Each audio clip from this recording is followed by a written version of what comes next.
अस्सलाम वालेकुम नाजरीन, न्यूज़ ब्रेक विद मियाँ अकील के साथ आज आपकी खिदमत में एक मरतबा फिर हाजिर हूँ।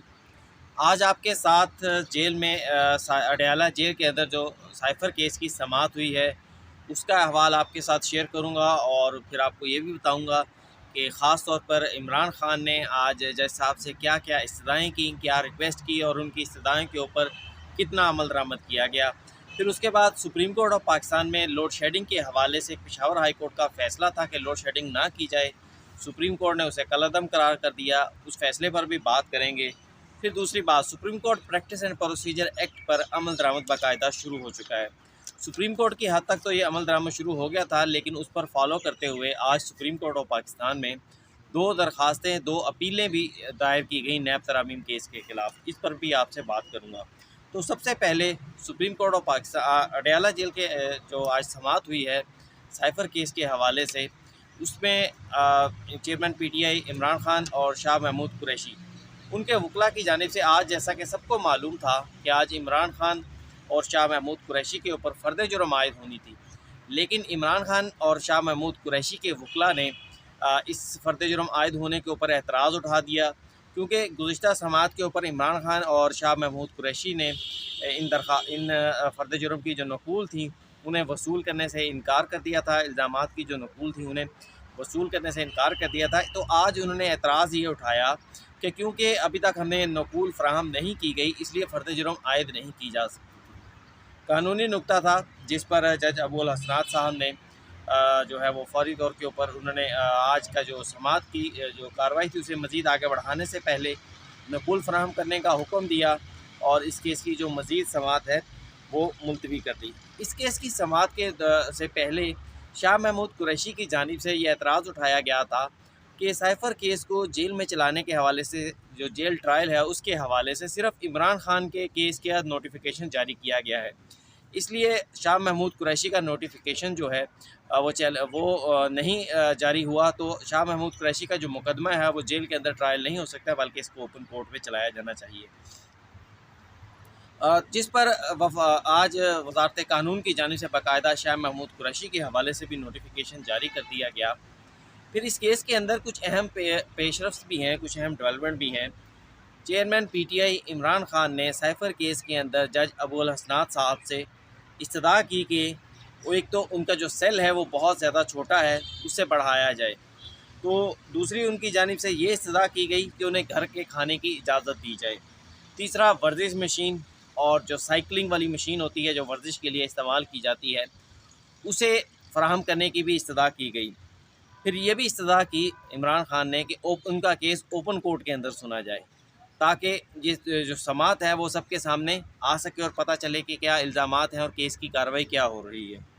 जिस पर दूसरी जानिब जो जज अबुल हसनात साहब थे, उन्होंने फ़ौरी तौर पर ये जो हुक्म दिया और उसके बाद कहा जा रहा था कि इमरान खान का जो सेल है वो बहुत छोटा है, तकरीबन पहले ये बताया जा रहा था कि 35 फुट जो थी वो इसकी तक जो इसकी ओवरऑल जो थे 35 फुट इसकी गहराई थी, इसकी लंबाई थी, और अब उसको बढ़ाकर 60 फुट तक कर दिया गया है। फिर घर के खाने के ऊपर जज अबुल हसनात साहब ने ये ऑर्डर किया, उन्होंने कहा ये जेल मैनुअल के मुताबिक ही हो सकता है, उससे बाहर नहीं जाया जा सकता। फिर इसी तरह जो वर्जिश की मशीन के हवाले से भी उनकी जानिब से, इमरान खान की जानिब से सदा की गई थी, उस पर भी फ़ौरी तौर पर कोई हुक्म नहीं दिया गया। ये कह दिया गया कि जेल मैनुअल के मुताबिक ही ये चीज़ें होंगी। ओपन कोर्ट में के हवाले से जज अबुल हसनात साहब पहले ही कह चुके हैं, और दूसरा इस्लामाबाद हाई कोर्ट में भी इस हवाले से मुकदमा जो है वह चल रहा है, तो इसलिए उसके ऊपर कोई भी हुक्म जारी नहीं किया गया। इस केस की मज़ीद समाअत जो है वो तो 23 अक्टूबर तक मुलतवी कर दी गई, यानी 23 अक्टूबर को अब इमरान खान और शाह महमूद कुरैशी के ऊपर फ़र्द जुर्म आयद की जाएगी। लेकिन इसकी समाअत के बाद एक चीज़ और भी जो है वो सामने आई है, वो ये है कि इनके जो वकील हैं शेर अफ़ज़ल मरवत साहब, उन्होंने जेल के बाहर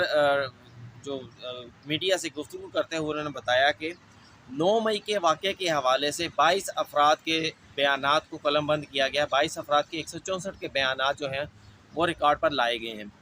इस हवाले से उन्हें ख़दशा है कि इन 22 बयानात की बुनियाद के ऊपर इमरान खान को 9 मई के वाक़यात के अंदर घसीटा जाएगा, उन्हें नामज़द किया जाएगा, ये उनका कहना है। तो मुमकिना तौर के ऊपर इन 22 अफराद को इमरान खान के ख़िलाफ़ गवाही के तौर के ऊपर उनके बयानात को जो है वो इस्तेमाल किया जाएगा। एक और अहम चीज़ भी जो हमें पीटीआई के सोर्सेज़ से सामने आई है, वो है कि साइफ़र केस के अंदर इमरान खान की जानिब से बाकायदा बरियत की दरख्वास्त जो है वो भी दायर की जाएगी और कोशिश की जाएगी कि आइंदा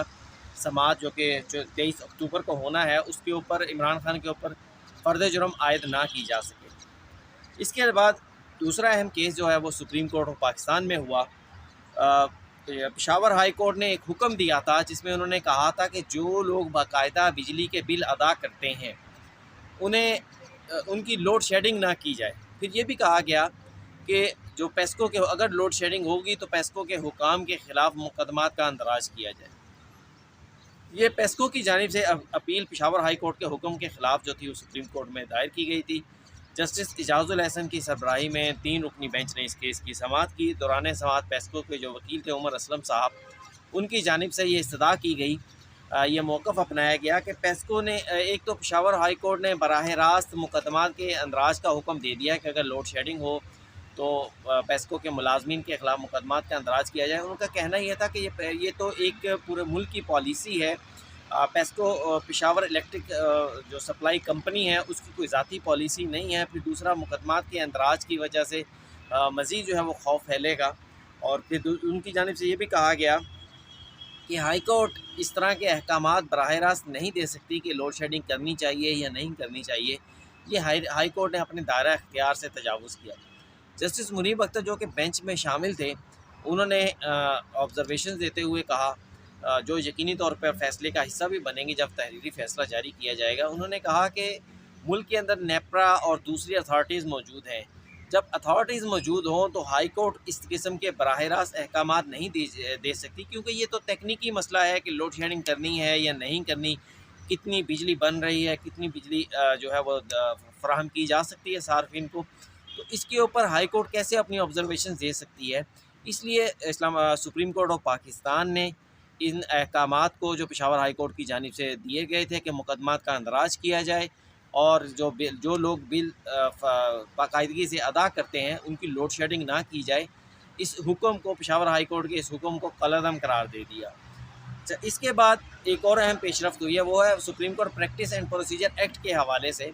जब सुप्रीम कोर्ट ऑफ पाकिस्तान ने इस प्रैक्टिस एंड प्रोसीजर एक्ट, जिसको उर्फ़-ए-आम में चीफ जस्टिस के इख्तियारात का केस भी कहा जाता था,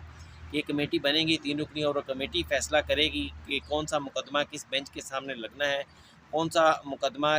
कितने रुकनी बेंच सुनेगा, किस बेंच के सामने मुकर्रर होना है और इसने कब मुकर्रर होना है।